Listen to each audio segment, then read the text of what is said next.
42장. 야곱은 이집트에 곡식이 있다는 말을 듣고서 아들들에게 말하였다. 얘들아, 왜 서로 얼굴들만 쳐다보고 있느냐? 야곱이 말을 이었다. 듣자 하니 이집트에 곡식이 있다고 하는구나. 그러니 그리로 가서 곡식을 좀 사오너라. 그래야 먹고 살지. 가만히 있다가는 굶어 죽겠다. 그래서 요셉의 형 10명이 곡식을 사려고 이집트로 갔다. 야곱은 요셉의 아우 베냐민만은 형들에게 딸려 보내지 않았다. 베냐민을 같이 보냈다가 무슨 변이라도 당할까 보아 겁이 났기 때문이다. 가나안 땅에도 기근이 들었으므로 이스라엘의 아들들도 곡식을 사러 가는 사람들 틈에 끼었다. 그때 요셉은 나라의 총리가 되어서 세상의 모든 백성에게 곡식을 파는 책임을 맡고 있었다. 요셉의 형들은 거기에 이르러서 얼굴을 땅에 대고 엎드려 요셉에게 절을 하였다. 요셉은 그들을 보자마자 곧바로 그들이 형들임을 알았다. 그러나 짐짓 모르는 체하고 그들에게 엄하게 물었다. 당신들은 어디에서 왔소? 그들이 대답하였다. 먹거리를 사려고 가나안 땅에서 왔습니다. 요셉은 형들을 알아보았으나 형들은 요셉을 알아보지 못하였다. 그때 요셉은 형들을 두고 꾼 꿈을 기억하고 그들에게 말하였다. 당신들은 첩자들이요. 이 나라의 허술한 곳이 어디인지를 엿보러 온 것이 틀림없소. 그들이 대답하였다. 아닙니다, 총리 어른. 소인들은 그저 먹거리를 사러 왔을 뿐입니다. 우리는 한 아버지의 자식들입니다. 소인들은 순진한 백성이며 첩자가 아닙니다. 그가 말하였다. 아니요. 당신들은 이 나라의 허술한 곳이 어디인지를 엿보러 왔소. 그들이 대답하였다. 소인들은 형제들입니다. 모두 12입니다. 가나안 땅에 사는 한 아버지의 아들들입니다. 막내는 소인들의 아버지와 함께 있고 또 하나는 이렇습니다. 요셉이 그들에게 말하였다. 내 말이 틀림없소. 당신들은 첩자들이요. 그러나 당신들이 진실을 증명할 길은 있소. 바로께서 살아계심을 두고 맹세하오. 당신들이 막내 아우를 이리로 데려오지 않으면 당신들은 여기에서 한 발자국도 벗어나지 못하오. 당신들 가운데서 한 사람을 보내어 당신들 집에 남아있는 아우를 이리로 데려오게 하고 나머지는 감옥에 가두어 두겠소. 나는 이렇게 하여 당신들이 한 말이 사실인지를 시험해 보겠소. 바로께서 살아계심을 두고 맹세하오. 당신들이 그렇게 하지 못하면 당신들은 첩자라는 누명을 벗지 못할 것이요. 요셉은 그들을 감옥에 사흘 동안 가두어 두었다. 사흘 만에 요셉이 그들에게 말하였다. 나는 하나님을 두려워하오. 당신들이 이렇게 하시오. 그래야 살 수 있소. 당신들이 정직한 사람이면 당신들 형제 가운데서 한 사람만 여기에 갇혀 있고 나머지는 나가서 곡식을 가지고 돌아가서 집안 식구들이 허기를 면하도록 하시오. 그러나 당신들은 반드시 막내 아우를 나에게로 데리고 와야 하오. 그래야만 당신들의 말이 사실이라는 것을 증명할 수 있을 것이며 당신들이 죽음을 면할 것이요. 그들은 그렇게 하기로 하였다. 그들이 서로 말하였다. 그렇다. 아우의 일로 벌을 받는 것이 분명하다. 아우가 우리에게 살려달라고 애원할 때 그가 그렇게 괴로워하는 것을 보면서도 우리가 아우의 애원을 들어주지 않은 것 때문에 우리가 이제 이런 괴로움을 당하는구나. 루벤이 그들에게 대답하였다. 그러기에 내가 그 아이에게 못할 짓을 하는 죄를 짓지 말자고 하지 않았더냐. 그런데도 너희는 나의 말을 들은 채도 하지 않았다. 이제 우리가 그 아이의 핏값을 치르게 되었다. 그들은 요셉이 통역을 세우고 말하였으므로 자기들끼리 하는 말을 요셉이 알아듣는 줄은 전혀 알지 못하였다. 듣다 못한 요셉은 그들 앞에서 잠시 물러가서 울었다. 다시 돌아온 요셉은 그들과 말을 주고받다가 그들 가운데서 시므온을 끌어내어서 그들이 보는 앞에서 끈으로 묶었다. 요셉은 사람들을 시켜서 그들이 가지고 온 통에다가 곡식을 채우게 하고 각 사람이 낸 돈은 그 사람의 자루에 도로 넣게 하고 또 길에서 먹을 것은 따로 주게 하였다. 요셉이 시킨 대로 다 되었다. 그들은 곡식을 나귀에 싣고 거기를 떠났다. 그들이 하룻밤 묵어갈 곳에 이르렀을 때 그들 가운데서 한 사람이 자기 나귀에게 먹이를 주려고 자루를 풀다가 자루 아귀에 자기의 돈이 그대로 들어있는 것을 보았다. 그는 이것을 자기 형제들에게 알렸다. 내가 낸 돈이 도로 돌아왔다. 나의 자루 속에 돈이 들어있어. 이 말을 들은 형제들은 얼이 빠진 사람처럼 떨면서 서로 쳐다보며 한탄하였다. 하나님이 어찌하여 우리에게 이런 일을 하셨는가? 그들은 가나안 땅으로 아버지 야곱에게 돌아가서 그동안 겪은 일을 자세히 말씀드렸다. 그 나라의 높으신 분이 우리를 보더니 엄하게 꾸짖고 우리를 그 나라를 엿보러 간 첩자로 여기는 것입니다. 그래서 우리는 그에게 우리는 정직한 사람입니다. 우리는 첩자가 아닙니다.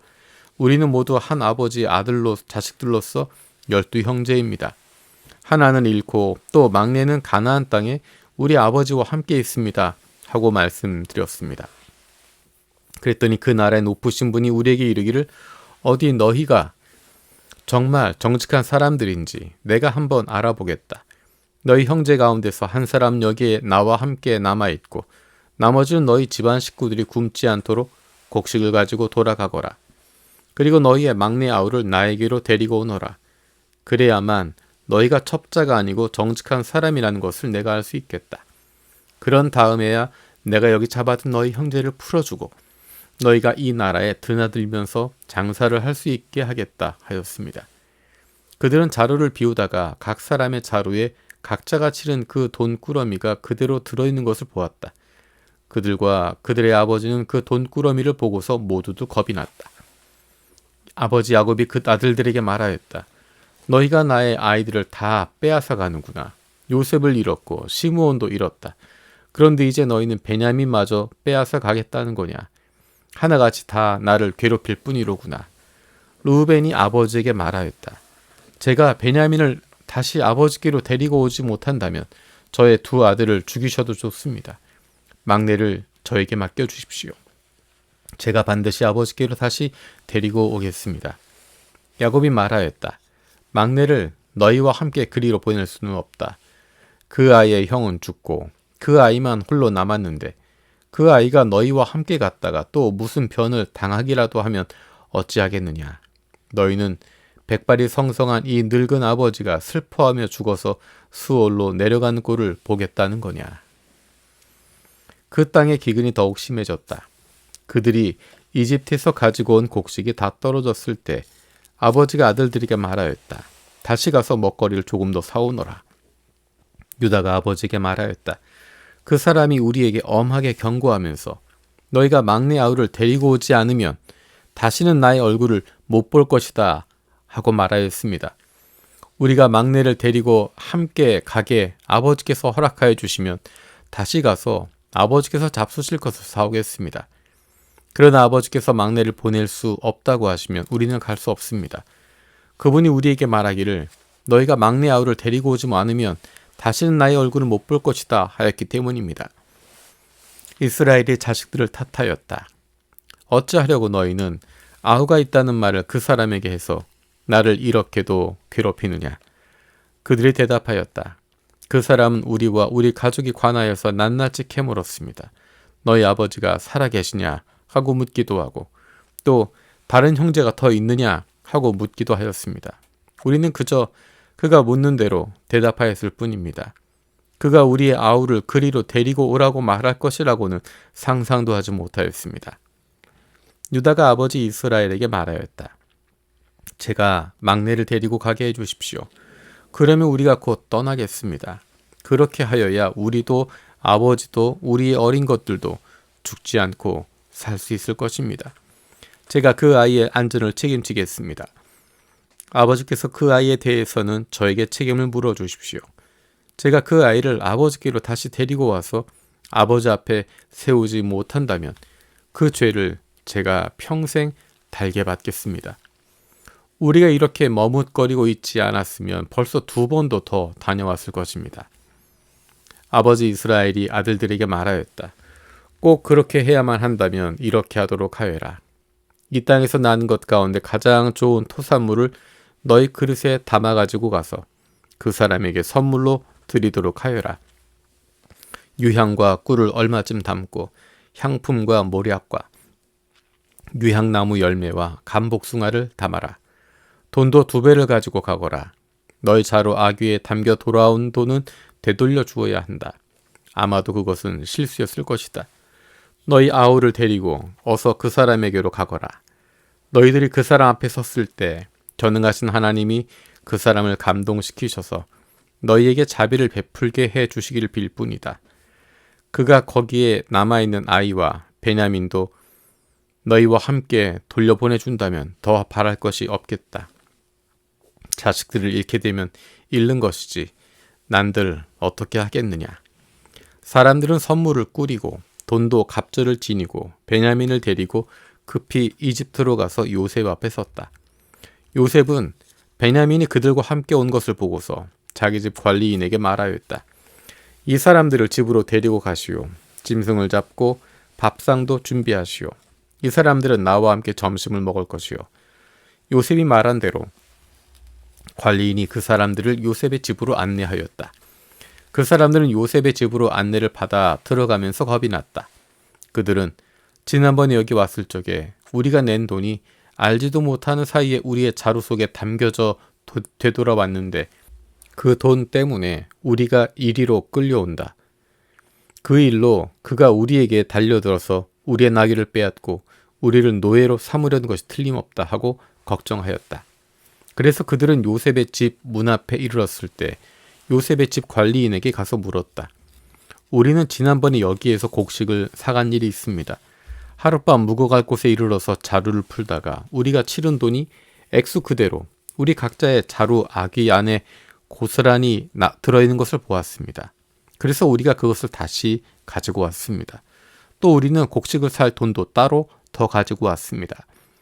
우리는 누가 그 돈을 우리의 자리 속에 넣었는지 모릅니다. 그 관리인이 말하였다. 그동안 별거 없으셨습니까? 걱정하지 마십시오. 댁들을 돌보시는 하나님, 댁들의 조상을 돌보신 그 하나님이 그 자루에 보물을 넣어주신 것입니다.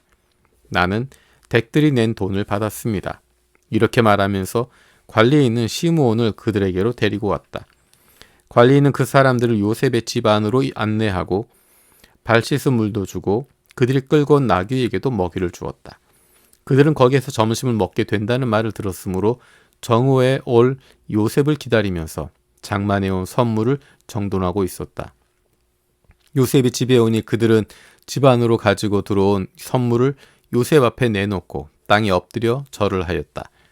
요셉은 그들의 안부를 묻고 난 다음에 전에 그대들이 나에게 말한 그 연세 많으신 아버지도 안녕하시오. 그분은 아직도 살아 계시오. 하고 물었다. 그들은 총리 어른의 종인 소인들의 아버지는 지금도 살아있고 평안합니다. 하고 대답하면서 몸을 굽혀서 절을 하였다. 요셉이 둘러보다가 자기의 친어머니의 아들, 친동생 베냐민을 보면서 이 아이가 지난번에 그네들이 나에게 말한 바로 그 막내 아우요? 하고 물었다. 그러면서 그는 귀엽구나. 하나님이 너에게 복 주시기를 빈다 하고 말하였다.